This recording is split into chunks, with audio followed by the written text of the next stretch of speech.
রুমার গল্পের আসরে তোমাকে স্বাগত জানাই। আজকের গল্প দুর্ঘটনা, লিখেছেন শীর্ষেন্দু মুখোপাধ্যায়। ধ্বংসস্তূপের ভিতর থেকে অংশু যখন নানা ব্যথা বেদনা সত্ত্বেও উঠে দাঁড়াতে পারল, তখনও ধাঁধার ভাবটা তার যায়নি।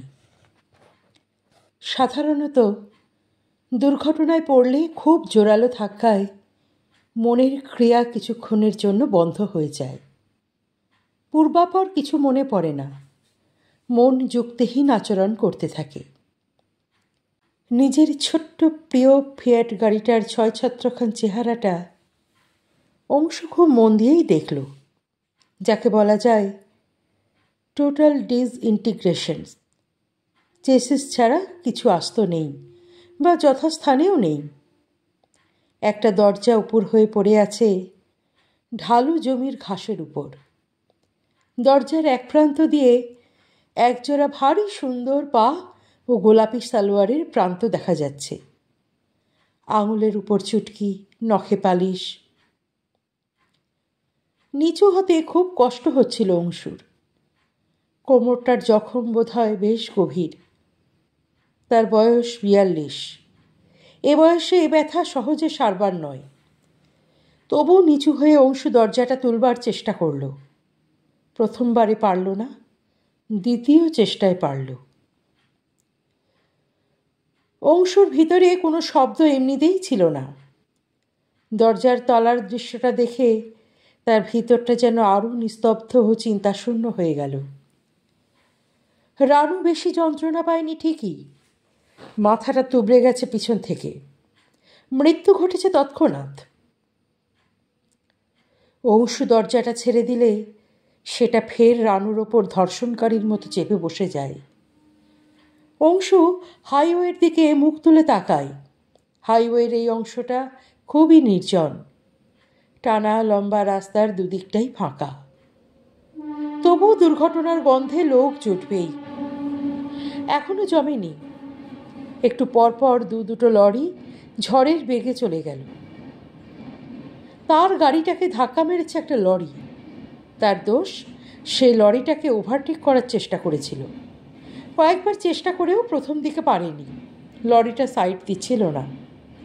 কত রকমের বদমাশ ড্রাইভার থাকে। অংশুর সন্দেহ, লরিওয়ালা তার গাড়ির আয়নায় সামনের সিটে বসা অংশুর পাশে রানুকে দেখছিল। রানু তো দেখবার মতোই।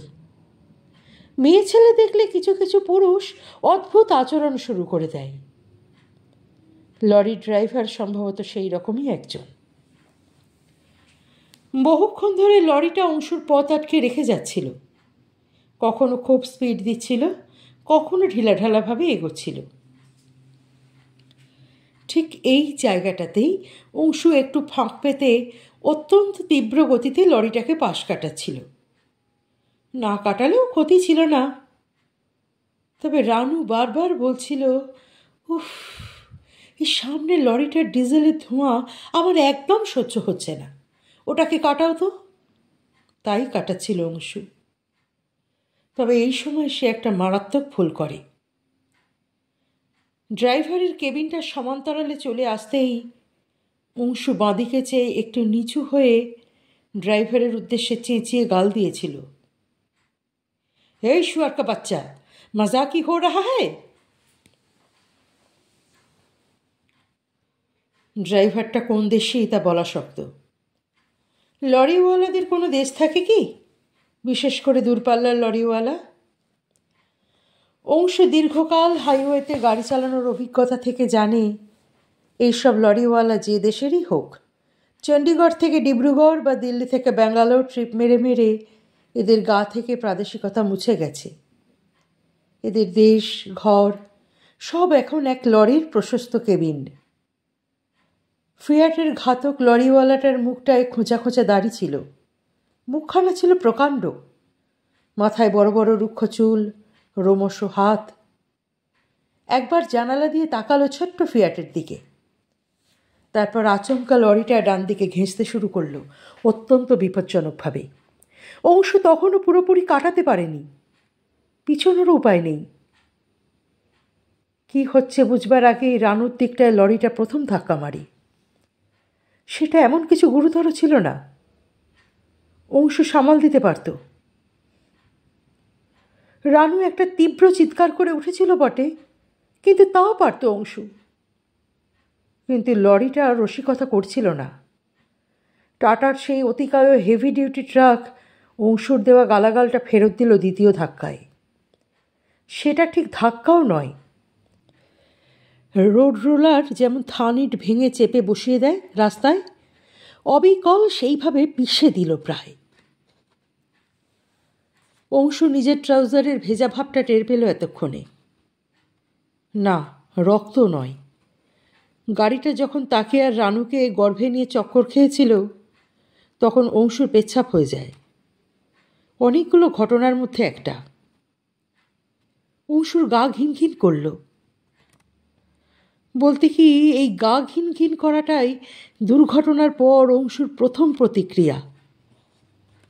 এছাড়া তার মন সম্পূর্ণ ফাঁকা, সুখ দুঃখ শূন্য। একটু খোঁড়াতে খোঁড়াতে অংশু তার গাড়ির ধ্বংসস্তূপ থেকে সরে এলো। নিচের দিকে ঢালু জমি গড়িয়ে গিয়ে একটা চওড়া নালায় শেষ হয়েছে। নালাটা জলে ভর্তি। দুটো ছাগল নির্বিকারভাবে আগাছা চিবোতে চিবোতে উঠে আসছে। অংশু একটা গাছের তলায় বসল। কিছু করা উচিত, কিন্তু কি তা সে স্থির করতে পারছিল না। একটা সমস্যা অবশ্যই রানু, বেশ বড় রকমের সমস্যা। বেঁচে থাকলে রানু সমস্যা হতো না। যেমন করেই হোক নানা রকম অনভিপ্রেত প্রশ্ন করে তারা দুজন মিলে এড়িয়ে যেতে পারত। কিন্তু রানু এখন মৃত, অর্থাৎ নিরেট একটি বোঝা বা ভার মাত্র। অংশুর গাড়িতে তার উপস্থিতি নিয়ে যাবতীয় প্রশ্নের জবাব অংশুকে একাই দিতে হবে। রানুর বদলে যদি সে নিজে মারা যেত, বা দুজনেই, তাহলে কোনো সমস্যা ছিল না। সে মরে রানু বেঁচে থাকলে রানু শুধু ঘটনাস্থল থেকে সরে পড়লেই হতো। দুজনে মরলে অবশ্য প্রশ্ন উঠত, কিন্তু জবাবদিহি করার কিছু ছিল না। অবশ্য এই সব সমস্যা খুব গুরুত্ব দিয়ে ভাবছে না অংশু। তার ফাঁকা অভ্যন্তরে কিছু গুঞ্জন উঠছে মাত্র। বেকুব এবং রাগী এক লরিওয়ালা যে কি ঘটিয়ে গেল তা সে নিজেও জানে না। তবে প্রতিশোধটা সে বড় বেশি নিয়েছে। দূরপাল্লার লরি ড্রাইভারদের এত আত্মসম্মানবোধ থাকার কথা নয়। শুয়ার কি বাচ্চা বা ওই ধরনের গালাগাল তাদের কাছে জল ভাতের সামিল। সেদিক দিয়ে দেখতে গেলে এত বড় প্রতিশোধের পিছনে কারণ একটাই। দূরপাল্লার নারী বর্জিত দৌড়ে লোকটার ভিতরে একটা পুঞ্জীভূত যৌন কাতরতা ছিল। সেটাকে উস্কে দিয়েছিল রানু। আর সেই বেসামাল কাম থেকে এসেছিল ক্রোধ। ক্রোধ থেকে হিংসা। ইন্ধন ছিল অংশুর নিতান্তই বহু ব্যবহৃত এবং বিষহীন একটি গালাগাল। একটু দূর থেকে এই অংশ ধ্বংসস্তূপটা দেখতে পাচ্ছে। রানুর পা দুটো এখান থেকে দেখা যাচ্ছে না। অংশুর মনে হচ্ছিল তার এখান থেকে অবিলম্বে সরে পড়া উচিত, কিন্তু কাজটা খুব বাস্তব বুদ্ধিসম্মত হবে না। ওই ধ্বংসস্তূপ হাজারটা আঙুল তুলে তাকে নির্দেশ করবে, চিহ্নিত করবে। হাইওয়ের উপর 5-7 জন লোক দাঁড়িয়ে পড়েছে। 2-3টে গাড়ি এবং লরিও থামল। ঢাল বেয়ে উঠে আসছে কাছাকাছি গ্রামের কিছু লোক। তাদের ভয়, বিস্ময় ও কাতরতার স্বাভাবিক উক্তিগুলি শুনতে পায় অংশু। একজন শুট পরা বয়স্ক ভদ্রলোক অংশুর সামনে এসে দাঁড়ায়। অংশু চোখ ভালো করে তোলে না, এক পলক তাকিয়ে মুখটা নামিয়ে রাখে। লোকটা জিজ্ঞেস করে, গাড়ি কে চালাচ্ছিল, আপনি? হ্যাঁ বলেই অংশু টের পায় তার গলার স্বর ভাঙা এবং বিকৃত, কেমন কেটে যাচ্ছে। কি করে হলো বলুন তো? লরি। ফের গলার স্বরে একটা কাঁপুনি টের পায় অংশু। ভদ্রমহিলা?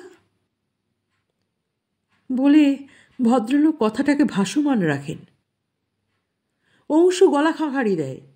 এতক্ষণে সে শরীরের কাঁপুনিটাও টের পাচ্ছে। বলে, কি অবস্থা? ভালো নয়, হাসপাতালে রিমুভ করতে হবে। অংশু নড়ে না, মাটির দিকে চেয়ে থাকে। আপনার ইনজুরি কীরকম? কিছু বলতে তো হবে। শেষ অবধি সমস্যাটা কাটিয়ে উঠতে পারল অংশু। দয়াপরবশ একজনের গাড়ি হাসপাতালে পৌঁছে দিল তাদের, তাকে ও মৃত রানুকে। ডিসিজডের নাম রানু সরকার, ঠিকানা ম্যাকওয়ের অ্যান্ড কোম্পানি, 16। এটা তো অফিসের ঠিকানা। আগে হ্যাঁ। Home address? দেখুন, উনি ছিলেন আমার কলিগ। আমরা একটা প্ল্যান্ট ভিজিট করতে যাচ্ছিলাম on official status. Or home অ্যাড্রেসটা আমার জানা নেই। অফিসে নিশ্চয়ই আছে। আছে বলে হাঁপ ছাড়ল অংশু। আপনিও তো বেশ ইনজিওর্ড, না? একটু তো লাগবেই, অত বড় অ্যাক্সিডেন্ট। আপনি কি ভর্তি হবেন না? না, তার দরকার নেই। 1 টেডভ্যাক উইল বি এনাফ। আমি কি যেতে পারি এখন? কোথায় যাবেন? আমার বাড়ি। একটু রেস্ট দরকার। পুলিশ এনকোয়ারি হবে, জানেন তো? জানি। অংশু আরও কিছু প্রশ্নের জবাব দিয়ে বেরিয়ে এলো। রিক্সা ধরল একটা। সমীরণের বাগান বাড়িটা ভারী ছিমছাম, নির্জন ও সুন্দর। বিশাল বাগানে অনেক পাখি ডাকছে। অংশু স্নান করেছে, প্যান্ট আন্ডারওয়্যার ধুয়ে রোদে শুকোতে দিয়েছে। একটা মস্ত তোয়ালে জড়িয়ে বসে আছে বারান্দার বেতের চেয়ারে। 2 কাপ চা খেয়েছে সে। শরীর বা মনের অস্থিরতার কোনো উপশম ঘটেনি।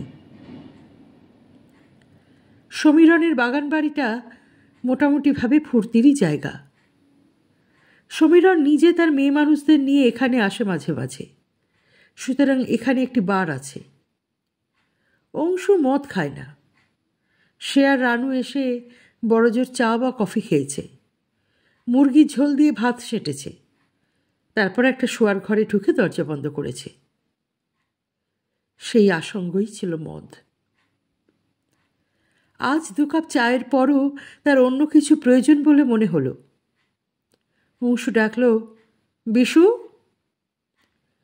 বিশু এলে বলল, কি আছে তোমাদের বলো তো? হুইস্কি বা ব্র্যান্ডি? সব আছে। একটু ব্র্যান্ডি দাও তো, সোডা মিশিয়ে কিন্তু। বিশু চলে গেল। অংশু পাখির ডাক শুনতে লাগল। পাখি, অনেক পাখি। বারান্দার সামনেই একটা ঢ্যাঙা লোহার ফ্রেমে শেকল বাঁধা একটা দোলনা ঝুলে আছে। তারা দুজনেই, অর্থাৎ অংশু আর রানু যে দোলনায় চড়ত তা নয়, তবে মাঝে মাঝে রানু গিয়ে বসত ওখানে। সে বসত পা মুড়ে। হাতে থাকত স্কেচের প্যাড আর পেন্সিল। অনেক পাখির স্কেচ করেছিল। ওর ব্যাগটা কোথায় গেল ভেবে অংশু হঠাৎ সোজা হয়ে বসে। তারপর ভাবে, যেখানেই থাক তাতে কি আর আসে যায়। ভেবে ফের গা ছেড়ে দিল সে। ব্র্যান্ডিতে প্রথম চুমুক দিয়ে তার খুব ভালো লাগলো না। এর আগে 1-8 সে সামান্য খেয়েছে, কোনোবারই ভালো লাগেনি বলে অভ্যাস করেনি। আজ ভালো না লাগা সত্ত্বেও সে ধীরে ধীরে জোর করে পুরোটা খেয়ে নিতে পারল। বেশি নয় অবশ্য, 1 পেগ হবে। মাথাটা একটু কেমন লাগছে কি? অংশু চোখ বুজে বসে থাকে অনেকক্ষণ। খাবেন না স্যার? Lunch ready. অংশু একটু চমকে ওঠে। সামান্য সেই চমকে শরীরটা নড়তেই কোমর থেকে ব্যথাটা চিরিক দিয়ে উঠে আসে মেরুদণ্ড বেয়ে। স্পাইনাল কর্ডে যদি লেগে থাকে তবে ভয় রয়ে গেল। ঘাড়ের দিকেও একটা ব্যথা মাথাচাড়া দিচ্ছে। যদি স্পন্ডিলাইটিসের মতো কলার নিতে হয়। আজ স্যার দিদিমণি এলেন না? ডাইনিং হলের দিকে যেতে যেতে অংশু বলল, না। আপনি কি স্যার অসুস্থ? অংশু একটা শ্বাস ফেলে বলল, একটু চোট হয়েছে, তেমন কিছু নয়। গাড়িও আনেননি আজ স্যার? সার্ভিসিংয়ে গেছে। এসব প্রশ্নের উত্তর দিতে অংশুর রাগ হচ্ছিল না, কারণ এইসব সৌজন্যমূলক প্রশ্ন খুবই প্রাসঙ্গিক। বিশু তো আর জেরা করছে না, জবাব দেওয়াই উচিত। চেপে গেলে সন্দেহের বীজ বপন করা হবে। অংশু প্রকৃত মুশকিলে পড়ল খেতে বসে। চমৎকার সরু চালের সাদা গরম ভাত, কাঞ্চনবর্ণ মুরগির কারি, ধোঁয়া ওঠা ডাল, মুচমুচে আলু ভাজা, মাছের ফ্রাই, চাটনি দেখে আজ তার বারবার ওয়াক আসছিল। এতক্ষণে রানুকে কাটাছেঁড়া করা হচ্ছে কি, নাকি ঠান্ডা ঘরে ফেলে রেখেছে? ওর সৎকারেরই বা কী হবে? কে এসে নেবে ওর ডেড বডি? ওর স্বামী? কিন্তু এই বডির কিছু দায়িত্ব তো অংশুরও আছে। অংশু তো কম ভোগ করেনি ওই শরীর যতদিন জ্যান্ত ছিল। অংশু বিস্তর নাড়াঘাঁটা করে সব ফেলে ছড়িয়ে উঠে পড়ল। খেলেন না স্যার? আজ পারছি না। একটা পান আনো তো বিশু, জর্দা দিয়ে। এইসব খাওয়া দাওয়া ইত্যাদির অ্যারেঞ্জমেন্টের জন্য প্রতি রবিবার অংশুকে 50টা করে টাকা দিতে হয়। আজ আবার এক পেগ মদের দামও আছে। খরচটা আপাতত বেঁচে যাচ্ছে অংশুর। সামনের রবিবার সে অবশ্যই আসছে না। বারান্দায় যেতে গিয়েই হলঘরে টেলিফোনটা নজরে পড়ল তার। একটু থমকালো সে। তাদের কলকাতার বাড়িতেও টেলিফোন আছে। কথা বলবি কি? একটু ইতস্তত করে অংশু। তারপর হঠাৎ সিদ্ধান্ত নেয় বলবে, বলাই উচিত। ফিরলে সকলের মুখোমুখি দাঁড়িয়ে দুর্ঘটনার কথা বলতে তার ভীষণ অস্বস্তি হবে। মুখ না দেখেই বলে দেওয়া ভালো, বলতে যখন হবেই। কিছুক্ষণের চেষ্টায় সে বাড়ির লাইনটা পেল। ধরল তার বোন রীতা। শোন, আজ একটা বিশ্রী অ্যাক্সিডেন্ট হয়েছে। অ্যাক্সিডেন্ট বলে রীতা একটা আর্তনাদ করে উঠল ওধারে। শোন, ডোন্ট বি নার্ভাস, আমার কিছু হয়নি। কিছু হয়নি? আমার কিছু হয়নি, তবে গাড়িটা গেছে। আর আর কি? আমার সঙ্গে আমার একজন কলিগ ছিল, তার অবস্থা ভীষণ খারাপ, বাঁচবে না। সে কি? চেঁচাস না, ঠান্ডা হয়ে শোন। আমি ব্যান্ডেল থেকে কথা বলছি। ব্যান্ডেল থেকে? ব্যান্ডেল থেকে কেন? তুমি তো প্ল্যান্টে গিয়েছিলে। হ্যাঁ, প্ল্যান্টেই ভদ্রমহিলা ধরলেন আমাকে। ব্যান্ডেলে ওর কি একজন আত্মীয় থাকেন, গুরুতর অসুস্থ। আমাকে একটু পৌঁছে দিতে বললেন।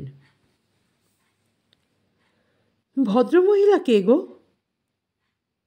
আমাদের পাবলিসিটি অফিসার রানু সরকার। তুমি ব্যান্ডেল গেলে পৌঁছে দিতে? কি আর করব বল, ট্রেনের নাকি আজ কী সব গণ্ডগোল ছিল হাওড়ায়, তাই। ট্রেনের গণ্ডগোল? তাহলে কি হবে? মা আর বৌদি যে বরদার সঙ্গে তারকেশ্বর গেল। তারকেশ্বর? উফ গড! অংশু হাল ছেড়ে দিল প্রায়। কি বলছো? অংশু মনে মনে নিজেকে বলল, ইডিয়েট। এর চেয়ে বেশি চক্করে পড়েও দুনিয়ার চালাক লোকেরা ঠিক বেরিয়ে আসে।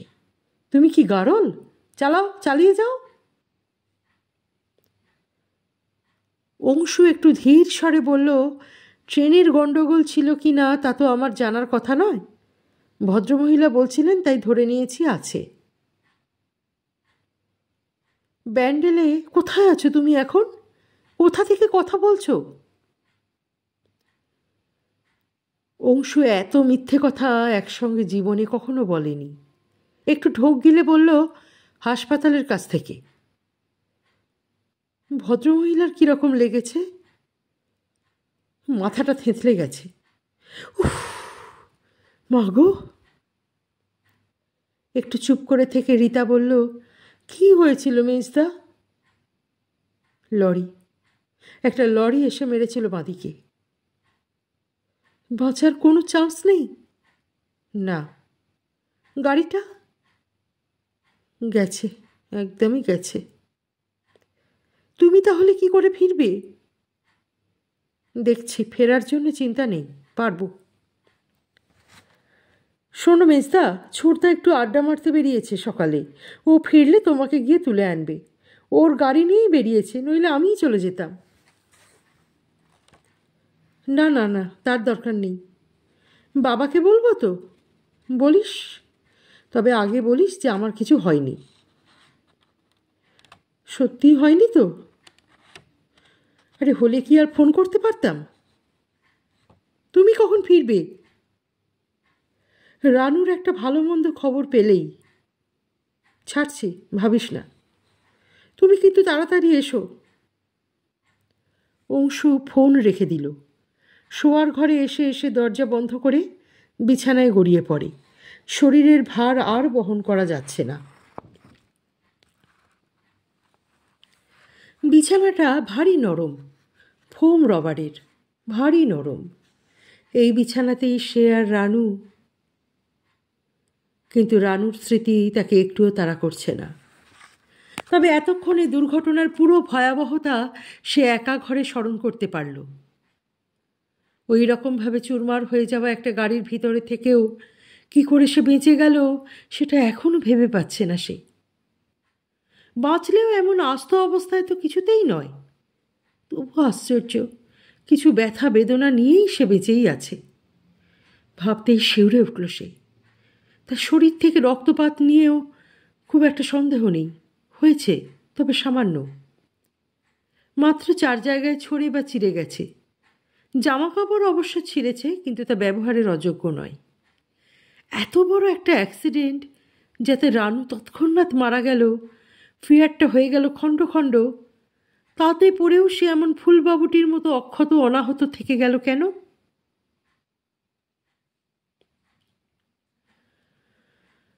কদিন আগেই রিপলর বিলিভ ইট অর নট এসে পড়েছিল একজন লোক মোটর গাড়িতে লেভেল ক্রসিং পার হবার সময় একটা ট্রেন এসে সেটার ওপর পড়ে এবং 600 মিটার মোটর গাড়িটাকে থ্যাতলাতে থ্যাতলাতে পিষে দলা পাকিয়ে নিয়ে গিয়ে ফেলে।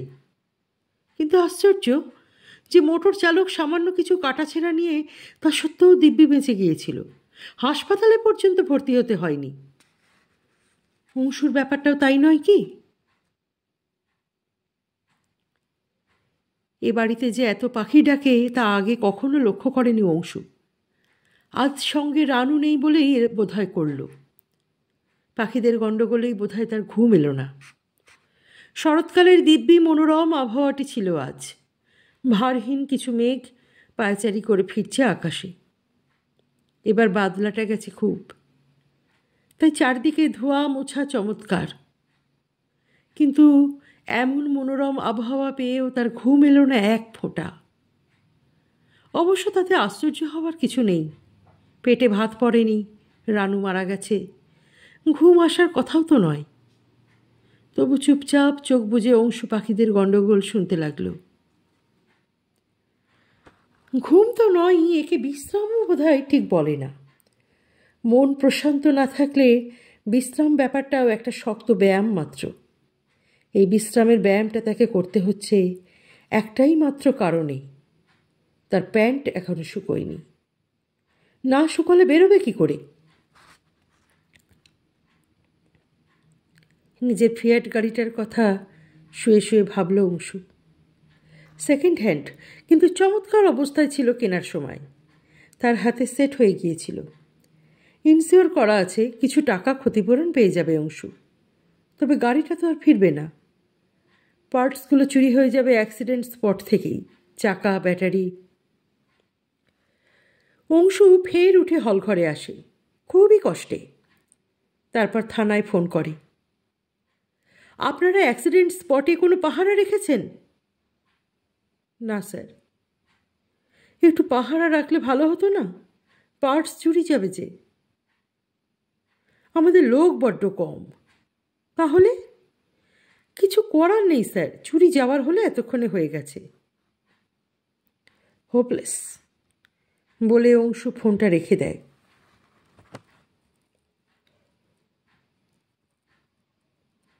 ট্রাউজার এখনো শুকোয়নি, কোমরের কাছে বেশ ভেজা। তবু অংশু প্যান্ট পরে নেয়, জামা গায়ে দেয়, বিশুকে একটা রিক্সা আনতে বলে বারান্দায় বসে পাখির ডাক শোনে। রাত 8টা নাগাদ যখন সে বাড়ি ফিরল, তখন সে অনেকটাই বিপর্যস্ত, বিভ্রান্ত, ক্লান্ত। তবে বিপর্যয়ের ভাবটা সে ইচ্ছে করেই একটু বাড়িয়ে তুলেছিল, যাতে বেশি প্রশ্নের জবাব না দিতে হয়। বাইরের ঘরেই তার জন্য অপেক্ষা করছিল সবাই। পারিবারিক ডাক্তারও তৈরি হয়েছিলেন। সে বাড়িতে পা দেওয়া মাত্র মা এসে তাকে প্রথম ধরল। একটি প্রশ্নেরই জবাব দিতে হলো তাকে। মেয়েটি কি মারা গেছে? হ্যাঁ। ইস! ডাক্তার তাকে ঘুমের ওষুধ দিলেন, নাড়ি টাড়ি দেখলেন একটু, তারপর ঘুমের হাতে ছেড়ে দিলেন। অংশু ঘুমালো, প্রচণ্ড গভীর টানা ঘুম। পরের দিনটাও পড়ে থাকতে হলো বিছানায়। মাঝে মাঝে অফিস এবং থানা থেকে ফোন এলো বাড়িতে। ভাগ্য ভালো যে তাকে ফোন ধরতে হলো না। সে অসুস্থ, শয্যাগত এবং আন্ডার সেডেশন, সুতরাং জবাব দেওয়ার দায় তার নেই। বাড়ির লোকেরা সারাদিন প্রায় নিস্তব্ধই রইল। কিন্তু এই অবস্থা তো স্থায়ী হবে না। তাকে জাগতে হবে এবং মুখোমুখি হতে হবে সকলের। অনেক প্রশ্ন আছে ওদের, সঙ্গত প্রশ্ন, বিপজ্জনক প্রশ্ন। প্রশ্ন করবে পুলিশ, প্রশ্ন করবে অফিসের সহকর্মীরা। একটু নিটোল ছিদ্রহীন মিথ্যা গল্প বানানো খুব সহজ হবে না। কোনো মিথ্যাই তো ছিদ্রহীন নয়। চোখ খুলতেই লজ্জা করছিল অংশুর। আলপনার মুখ শুকনো, চোখ সজল। মুখ দেখে মনে হয় সারা রাত তার পাশে বসে জেগে কাটিয়েছে। তার ছোট ভাই অ্যাক্সিডেন্ট স্পট থেকে ঘুরে এসেছে, এটাও সে টুকরো টাকরা কথা থেকে টের পেল। থানা, পুলিশ, ইন্স্যুরেন্স সবই সে সামলাচ্ছে। পরের রাত্রিটাও গভীর ঘুমে কেটে গেল অংশুর, জাগলো বেলায়। আলপনা তার গায়ে মৃদু নাড়া দিয়ে বলল, তোমার অফিস থেকে ফোন এসেছে, জরুরি দরকার। কে ফোন করেছে? ডিরেক্টর নিজে। আধ ঘন্টা পর আবার ফোন করবে। অংশু চুপচাপ চেয়ে রইল। আস্তে আস্তে পর্দা উঠছে রঙ্গমঞ্চের। হাজার জোড়া চোখ তার দিকে চেয়ে থাকবে। সে রঙ্গমঞ্চে একা। আধ ঘন্টা পরই ফোনটা এলো। অংশু বলছি, কেমন আছো? একটু ভালো। বেলা 12টায় একবার অফিসে আসতে পারবে? পারবো। আজ মিসেস সরকারের ডেড বডি রিলিজ করেছে সকালে। সোজা অফিসে আসছে, এখান থেকেই ক্রিমেশনে নিয়ে যাবে। অফিসের সিঁড়িতে তারা নিস্তব্ধ হয়ে দাঁড়িয়ে। সামনে লরি, লরির ওপর খাটে রানু শুয়ে আছে। অফিস থেকে বিশাল একটা টায়ারের আকৃতির মালা দেওয়া হয়েছে তার বুকের উপর। প্রতীকটা চমৎকার। এক লরি ধাক্কা মেরে গেছে রানুকে, আর এক লরির ওপরে এখন সে শোয়া, বুকে ফুলের চাকা। চমৎকার। এতগুলো লোকের এই সমবেতে নিস্তব্ধতা ভারী অস্বস্তিকর। অংশুর অল্প অল্প ঘাম হচ্ছে। লরিটা চলে যাচ্ছে না কেন? কেন চলে যাচ্ছে না? ডিরেক্টর চাপা স্বরে জিজ্ঞেস করলেন, ফিলিং সিক অংশু? একটু। স্বাভাবিক। ইট ওয়াজ আ গ্রেট শক। মিসেস সরকারের হাজব্যান্ড আর বাচ্চাকে আনতে গাড়ি পাঠানো হয়েছে। দে আর বিইং লেট। অংশু বুকের দুটো বোতাম খুলে ফেলল। স্ট্যান্ডস পাল্টালো পায়ের। তারপর একটা গাড়ি এসে থামল লরিটার পিছনে। অংশু স্থির হয় এবার। পিছনের দরজাটা খুলে একজন রোগা ও পাগলাটে চেহারার লোক নেমে আসে। পরনে পায়জামা, হ্যান্ডলুমের খয়েরি পাঞ্জাবি, চুল বড় বড়, সামান্য দাঁড়িয়ে আছে।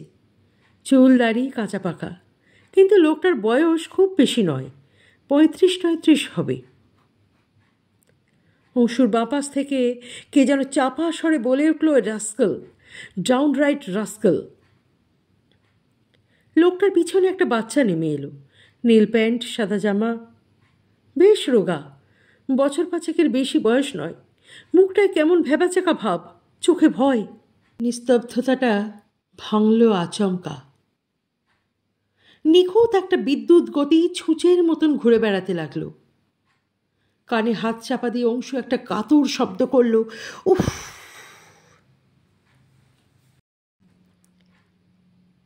ছেলেটাকে কে যেন লরির ওপর তুলে দিয়েছে।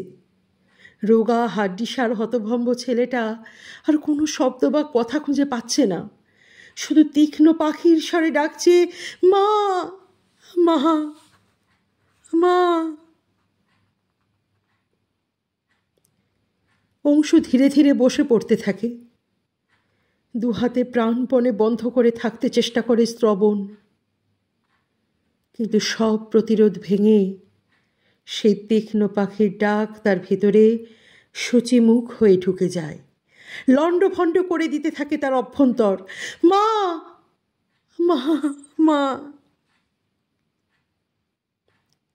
অংশু মাথা নাড়ে, শব্দটা ঝেড়ে ফেলার চেষ্টা করে সে, তবু দম আটকে আসতে থাকে। সে হাত তুলে বলতে চেষ্টা করে, ডেকো না, ডেকো না, ডেকো না, ওইভাবে ডেকো না, আমি পারছি না। কিন্তু কিছুই উচ্চারণ করতে পারে না অংশু। দুহাতে কান চেপে সে অভিভূতের মতন চেয়ে থাকে। একটা শব্দের বুলেট বারবার এসে বিদ্ধ করে তাকে, ঝাঁঝরা করে দিতে থাকে।